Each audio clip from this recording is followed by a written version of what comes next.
Madam cooks a lot. இன்றைக்கி நம்ம ரொம்ப ஃபேமஸான ஒரு நார்த் இந்தியன் சப்ஜி பார்க்க போகிறோங்க. யூஸ்வலாக நம்ம தாபாக்கு போனோம்னா இந்த சப்ஜி நம்ம ஆர்டர் பண்ணுவோம், அதாவது ஆலூ மட்டர் சப்ஜி. நான் இந்த சப்ஜி டாபா ஸ்டைலில் அப்படியே காமிச்சிருக்கேங்க. வாங்க இந்த ரெசிபி செய்கிறதுக்கு தேவையான பொருட்கள் எல்லாம் பார்த்துக்கலாம்.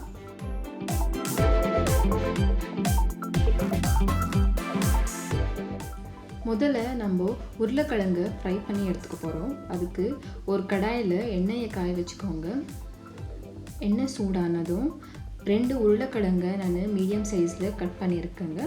தோல் எடுத்து இதை கொஞ்சம் நேரம் ஃப்ரை பண்ணி எடுத்துக்கலாம். நீங்கள் இந்த ரெசிபிக்கு உருளைக்கிழங்குக்கு பதிலாக பன்னீர் இல்லைன்னா மஷ்ரூம் கூட யூஸ் பண்ணலாங்க. உருளைக்கிழங்குக்கு தேவையான அளவு உப்பு, அப்புறம் கொஞ்சமாக மிளகாய் தூளை சேர்த்து உருளைக்கிழங்கு நல்லா ஃப்ரை பண்ணி எடுத்துக்கலாம். கிட்டத்தட்ட நான் இங்கே 10 நிமிஷம் வரைக்கும் ஃப்ரை பண்ணி எடுத்துருக்கேங்க.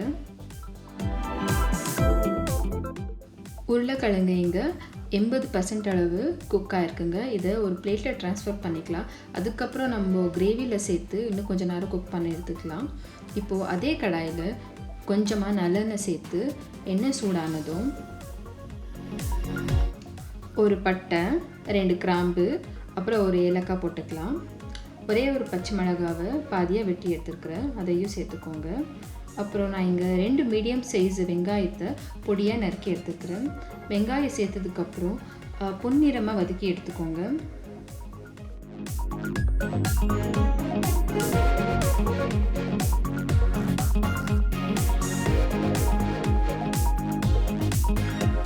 வெங்காயம் ஓரளவுக்கு வதங்கினதும் 1 டீஸ்பூன் இஞ்சி பூண்டு விழுது, அப்புறம் பொடியாக நறுக்கி எடுத்துக்கிட்ட வெந்தயக்கீரையை 1/4 கப் சேர்த்துக்கலாங்க. வெங்காயத்தோட வெந்தயக்கீரையை இந்த மாதிரி நம்ம சேர்த்து வதக்கும் போது நம்மளுக்கு இந்த சப்ஜியோட மனம் ரொம்ப நல்லா வருங்க. இப்போ பாருங்கள், வெங்காயம், இஞ்சி பூண்டு விழுது, அப்புறம் வெந்தயக்கீரை எல்லாமே நல்லா பொன்னிறமாக வதங்கி வந்திருக்கு. இந்த ஸ்டேஜில் அரைச்சி எடுத்துக்கிட்ட தக்காளி விழுதை இப்போ சேர்த்துக்கலாம்.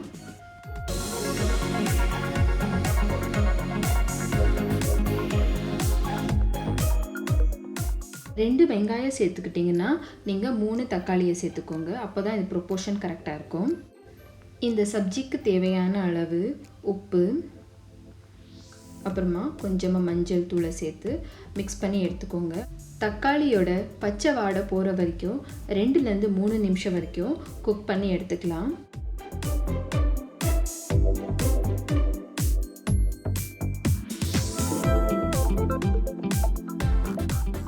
இப்போ பார்த்தீங்கன்னா தக்காளி நல்லா குக்காய் வந்திருக்கு.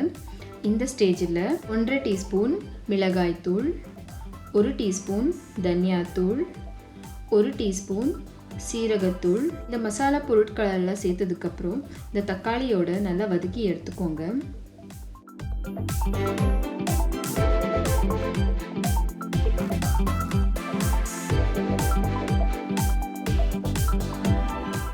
ஒரு 4 நிமிஷம் வரைக்கும் லிட்டை க்ளோஸ் பண்ணி குக் பண்ணி எடுத்துக்கிட்டிங்கன்னா உங்களுக்கு இந்த கிரேவிலேருந்து எண்ணெய் விட ஸ்டார்ட் ஆகும்.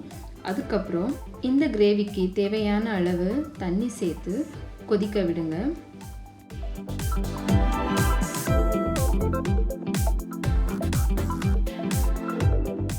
ஒரு பக்கம் இங்கே கிரேவி கொதிக்கிட்டோம். அதுக்குள்ளே நம்ம கடலை மாவை வறுத்து எடுத்துக்க போகிறோம். அதுக்கு ஒரு சின்ன பேனில் 2 டீஸ்பூன் கடலை மாவை சேர்த்து வறுத்து எடுத்துக்கோங்க. கடலை மாவு சீக்கிரமாக வறுபட்டுடுங்க. அதனால நான் இங்கே 30லேருந்து 40 செகண்டுக்குள்ளவே வறுத்து எடுத்துருக்குறேன். யூஸ்வலாக நம்ம கடலை மாவை இந்த மாதிரி வறுத்து இந்த கிரேவிக்கு சேர்க்கும்போது நம்மளுக்கு இந்த தக்காளி விழுத தனியாக போகாது, தண்ணி விடாது, நல்ல திக்னஸை கொடுக்கும். அதனால தான் நம்ம இந்த கடலை மாவை சப்ஜியில் சேர்க்க போகிறோம். 7 நிமிஷத்துக்கு அப்புறம் பார்த்தீங்கன்னா சப்ஜி இங்கே நல்லா கொதிச்சு வந்துட்டுருக்கு. இந்த ஸ்டேஜில் 1/4 கப் பச்சை பட்டாணி, அப்புறம் வறுத்தி எடுத்துக்கிட்ட உருளைக்கிழங்கையும் இப்போ சேர்த்துக்கலாம்.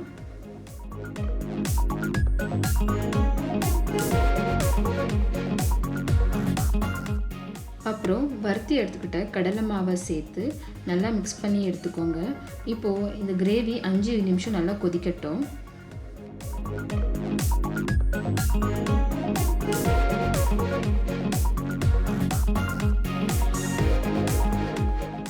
இப்போது இந்த ஆலூ மட்டர் சப்ஜி ஆல்மோஸ்ட் ரெடியாகி வந்துட்டுருக்கு. என்னென்னா இறக்க போகிறோம் 5 நிமிஷம் இருக்கோன்றது நேரத்தில் கொஞ்சமாக தயிர், அப்புறம் கரம் மசாலாவை ஸ்ப்ரிங்கிள் பண்ணதுக்கப்புறம் கடைசியாக கொத்தமல்லி இலையில் கார்னிஷ் பண்ணி எடுத்துக்கிட்டு ஒரு 5 நிமிஷம் அப்படியே விட்டு அதுக்கப்புறம் நீங்கள் ஸ்டவ் ஆஃப் பண்ணிட்டீங்கன்னா நம்மளுக்கு அருமையான ஆலூ மட்டர் சப்ஜி தாபா ஸ்டைலில் ரெடியாக இருக்குது. சொல்ல மறந்துட்டேங்க, இந்த தயிரை சேர்த்ததுக்கப்புறம் ஸ்டவ்வை லோ ஃப்ளேமில் வச்சு கிரேவியை குக் பண்ணி எடுத்துக்கோங்க. பாருங்கள், கடலை மாவு சேர்த்ததுனால நம்மளுக்கு இந்த கிரேவியோட டெக்ஸ்டர் எவ்வளோ நல்லா வந்திருக்கு. கண்டிப்பாக நீங்களும் இந்த அட்டகாசமான ஆலூ மட்டர் சப்ஜி வீட்டில் ட்ரை பண்ணுங்கள். உங்களோட எக்ஸ்பீரியன்ஸை ஷேர் பண்ணுங்கள். யூஸ்வலாக இந்த கிரேவி பராட்டா, சப்பாத்தி, ஃபுல்கா, அப்புறம் சிம்பிள் ஜீரா ரைஸோடலாம் ரொம்ப நல்லா இருக்குங்க. கண்டிப்பாக இந்த ரெசிபியை ட்ரை பண்ணுங்கள். உங்களோட எக்ஸ்பீரியன்ஸை எங்களோட ஷேர் பண்ணுங்கள். நீங்கள் நம்ம சேனலில் ஃபஸ்ட் டைம் பார்க்குறீங்கன்னா சப்ஸ்கிரைப் பண்ண மறக்காதீங்க. அப்புறம் இந்த வீடியோ பிடிச்சதுன்னா ஃப்ரெண்ட்ஸ் ஃபேமிலியோட ஷேர் பண்ணுங்கள். Happy cooking and happy eating with madam cooks a lot. Thank you.